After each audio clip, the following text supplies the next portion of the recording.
What's up, YouTube peeps and barbecue freaks? Thank you guys for joining me today. Today's video, we're going to do some beef finger ribs. Now, I was watching Arnie Tex, and he put out a video, a 3-part series of beef ribs. This last one, he was actually cooking the ribs, and it just looked so good. It got me in the mood for beef ribs, so that's what we're going to do today. If you don't know who Arnie is, Arnie Segovia, Mr. Consistent, Arnie Tex, I will leave a link to his YouTube channel below. If you know anything about Texas barbecue, you know Arnie. And if you don't, now you know. Go check him out if you aren't subscribed to his channel. One of the best cooks, probably in the country, definitely in the state. And you won't be disappointed. Anyway, I've got some beef finger ribs. And the seasonings we're going to use are the ones that he used in his. There's some Fiesta Seasonings. I'll show you what those look like in just a second. Let's get this video underway. So here we have the beef finger ribs. It's right at about 3.5 pounds. There's actually 2 racks in here. Get this opened up. Now these beef finger ribs, there aren't a ton of meat on them. So, you know, these aren't the big dino ribs that, you know, some people might be expecting. But they've got some really good meat on them. I've actually been eating these for a while. I love the beef finger ribs personally. And I'm not gonna do a whole lot of work. In fact, I'm not gonna do any trimming whatsoever on top. I am, however, going to remove this membrane from the bottom. And it's just like the pork ribs, St. Louis ribs. These beef ribs have a membrane that is pretty tough. Now, some people will leave them on. You know, I probably could leave them on, but I think I'm just going to go ahead and remove it. People will leave them on so that way the ribs stick together, because if you can tell, like up here, they kind of stay together, but once you get down here, you know, you have a little more gap in there. So, you know, if you feel like you want to leave it on, go ahead. I just, you know, once they're done cooking, I don't like that tough membrane at the, you know, on the bottom of the rib once I go to bite into it. So I like to take it off. What's that? We're gonna do the same thing to this other side.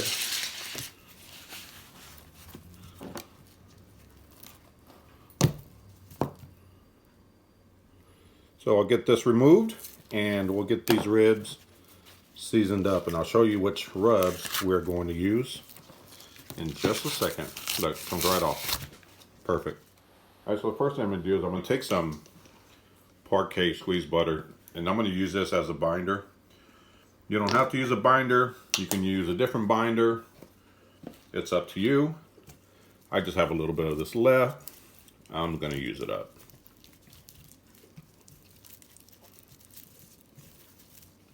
Now the rubs we're going to use are these Fiesta rubs.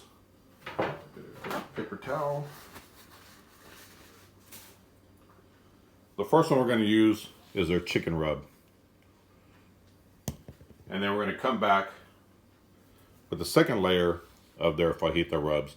These are rubs that Arnie used in his video. These are rubs, these are seasonings that are traditional to like South Texas cooking.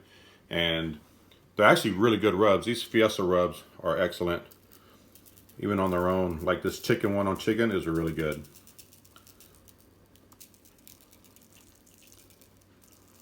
Now there isn't a lot of meat on this backside. Actually, there isn't any meat, but I still want to go ahead and season it.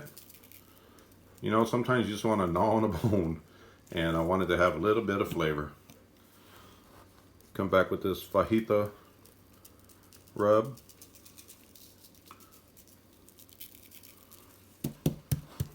Get that patted in, and I'm going to flip it over. Oh, that smells good already. I'm going to flip it over, do the same thing to the top side. I am going to cook these on my Weber Kettle using my slow and sear. Again, the chicken rub from Fiesta. I'll start with that as the first layer.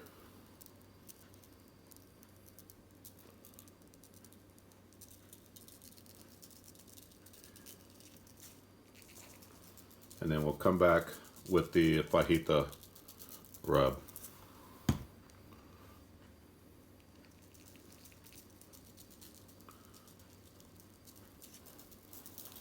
And I really encourage you guys to go watch Arnie, go subscribe to his channel. If you're looking for tips and tricks when it comes to the barbecue scene or the barbecue world, just barbecuing in general, whether it's competition or backyard barbecue, that dude has it. So you will not be disappointed subbing to his channel. So that's it. We're going to let these rest for about 30 minutes. We'll get the Weber fired up and then we'll get these on. All right, the ribs have been resting or sitting for about 30 minutes. And we're going to get them on the Weber. I already got it fired up. I made some pecan wood for my smoke. We're going to get these on and get this cook underway. All right, so I just put the ribs on. It's smoky. Using pecan wood there. We'll get this lid on. I got the bottom vents halfway open, the top vent all the way open. I'm not sure what the cooking temp is going to be. I'm just going to let them cook until they're done. I'm going to let them cook indirect for probably about an hour and a half. I'm going to put them right over the fire, get a little char on them, and then we'll get them wrapped in some foil. All right, you guys, these ribs have been going for about an hour and a half. You can see we're starting to get some really good pullback. Got some nice color. What I'm going to do is just take these one at a time right over the fire. I want to give them a good little sear, and then I'm going to take them inside, wrap them in some foil. I'm not going to put anything in the foil. Just going to wrap it in foil and then bring them back out and let them finish off until they get to a tenderness that I'm happy with. So I'm just going to sear this bottom side. I'm going to flip it over, sear the meat side on both of these, and then we'll get them inside. All right, you guys, so the ribs, I gave them a quick little char just for about 30 seconds on the meat side and on the bone side. You can see there. So next I'm going to take these, I'm going to wrap each one of them in a piece of foil and then just get them back on the smoker.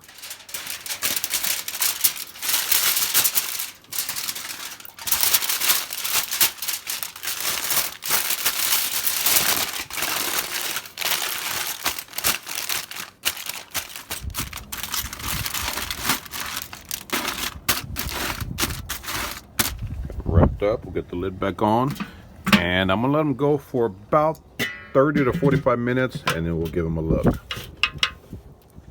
right, you guys, these have been going for right about 45 minutes. I'm gonna take an internal temp. Ooh, yeah, oh yeah, these are way done. They're actually feeling really tender. Temperature wise, you can see they're right above 200. So these are done. I'm gonna pull these off. I'm actually going to, I think I'm going to sauce one of them just to, you know, have something a little different. Oh yeah. Oh yeah, that tenderness. These are reading 210 to 213, which is a little over, but they're still going to be really, really tender. I am going to sauce one of them, and just so I got, you know, two different flavors. But we're going to let these rest for about 30 minutes, and then we'll cut into them. All right, you guys, these ribs have been resting for about 30 minutes. The ones on the left are the ones that are not sauced. The ones on the right are the ones that are sauced.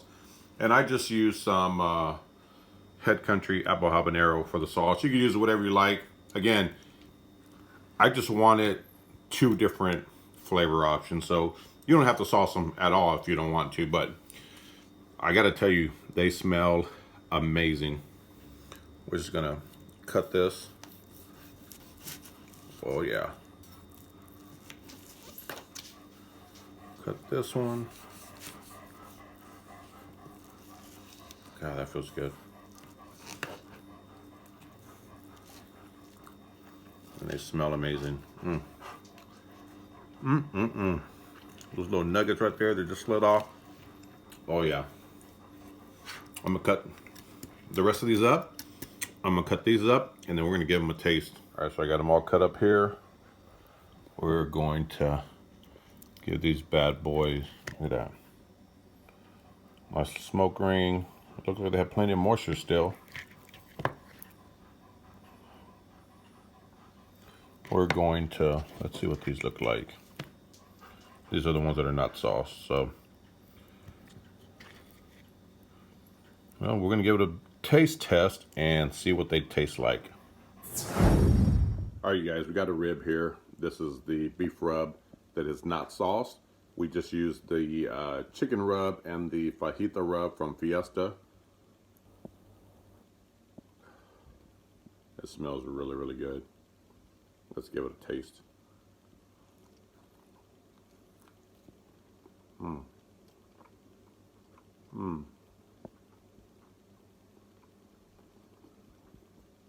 I really like, I'm picking up that fajita rub for sure. Oh yeah. Man, those two rubs work really well on this beef rib. Now, I've never used those two rubs together. I've used them separately, but I've never used them together, especially on beef.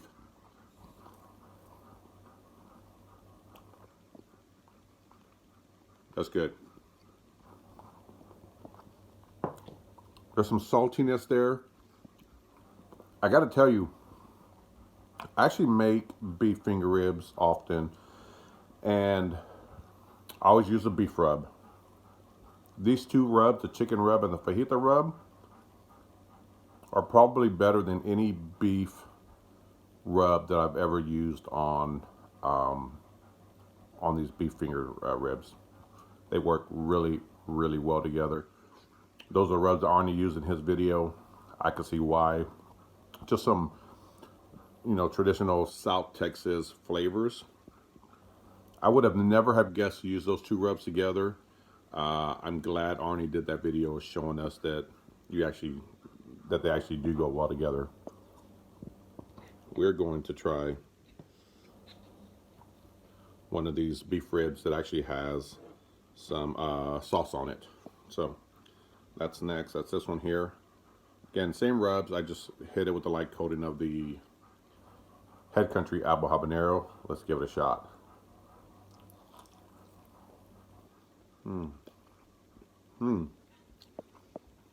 Oh yeah, that apple habanero. That's some good stuff. Now, I've used that apple habanero on beef before. In fact, I use it on beef often. So I know it goes well with beef, but I gotta tell you, I really prefer the ones that do not have the sauce. The flavor that those rubs provide just by themselves. You know, my wife isn't a big beef rib fan. I think if she had these, she would change her mind. I would definitely make these again by themselves without sauce and using those two rubs together. They're really good. I would highly suggest you guys try that rub combination. If you get your hands on those Fiesta brand rubs, they're good. There's a lot of ribs here that I'm going to enjoy. I want to say thank you to Arnie for putting his video series out, because I would have never thought to try these rubs, and I'm so glad that he turned me on to them. I would definitely be using those rubs together on beef ribs more often. Anyway, I hope you guys found that enjoyable. I will see you guys next time. Like, share, subscribe. I would truly, truly appreciate it. I will see you guys next time. Take care.